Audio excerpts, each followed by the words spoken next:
2-3 દિવસથી તો શું ગરમી પડે છે, રહેવાતું એ નહીં. સખત ગરમી પડે છે. ઉનાળો છે તો ગરમી તો પડે જ ને. અને બધું છોડો ને, હું તમને શાયરી કહું. સારું, તારે હમણાં હેડ તારી શાયરી. તો પહેલી શાયરી. સમય આવશે તારે બતાવી દઈશું, ઘણા ગલુડિયા પોતાના સી સમજી બેઠા છે. વાહ, શું શાયરી લખી છે. જેને લખી છે ને એને બાળક બુદ્ધિમાં લખી છે. હજી તો બીજી શાયરી કહું, સાંભળો. ભલે કોઈ ના સમજે તારી ને મારી વેદના, ચાલ ને આપણે સમજી લઈએ એકબીજાની સંવેદના. વાહ વાહ, સીધી દિલમાં વાગી હો. માં કસમ, બે એમથી એક જ શાયરીમાં ભઠ્યો હોય તો.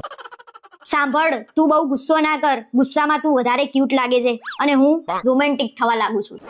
ગજબ પુરુષ છે. પેલી ગુસ્સો કરે છે તોય રોમેન્ટિક થાય છે. આપણે કશું વટતું ના હોય તો શું લેવા શાયરી મારવી પડે, ખાલી ખાલી શાયરીઓ લખવાની. તો હું એ જ કહું છું, તમારાથી કશું વટતું નતું તો આ ફેસબુક ઉપર શાયરીઓ શું લેવા લખતા હતા? અને આ બધી શાયરીઓની પાછળ આરકે શું છે? જો આરકે એટલે રણબીર કપૂર, અને રણબીર કપૂરનો હું ફેન છું. અને તારા મારી શાયરી કેમ વાંચવાની જ આવે છે? તમે વાંચવા માટે લખી છે અને વાંચવાની ના પાડો છો. અને આરકે વાળી રણબીર કપૂરની હું તપાસ કરું છું. આજે જ બધું ફેસબુક ઉપરથી ડિલીટ મારી દઉં જો ને. તમારે બધું ડિલીટ મારવું હોય ને તો મારી લેજો. મેં બધાના સ્ક્રીનશોટ લઈ લીધા છે.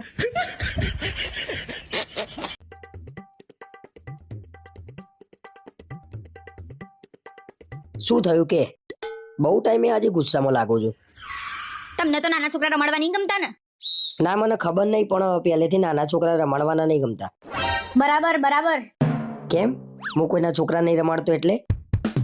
પેલી રિયા ભાભીનો મીત 25 વર્ષનો ખરો ને, એટલે તમે એને રમાડો છો, ચોકલેટો લઈ આપો છો.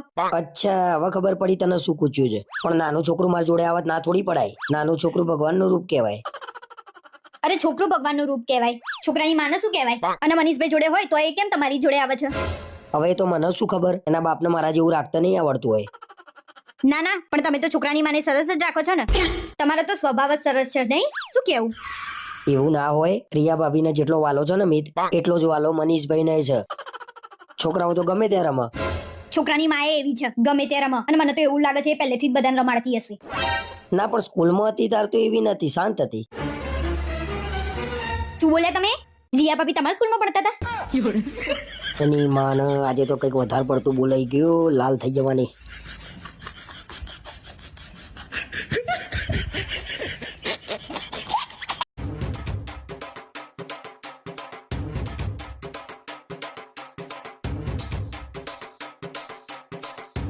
આ જમવાનું કેવું બનાવ્યું તું?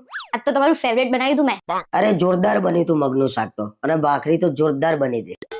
પણ આજે તો મેં સેવ ટામેટાનું શાક અને રોટલી બનાવી હતી, તો તમારા ટિફિનમાં મગનું શાક અને ભાખરી ક્યાંથી આવી? હે અલ્યા યાર, ટિફિન બીજા ના લે, પહેલા જોઈ લેવાનું તું મારે.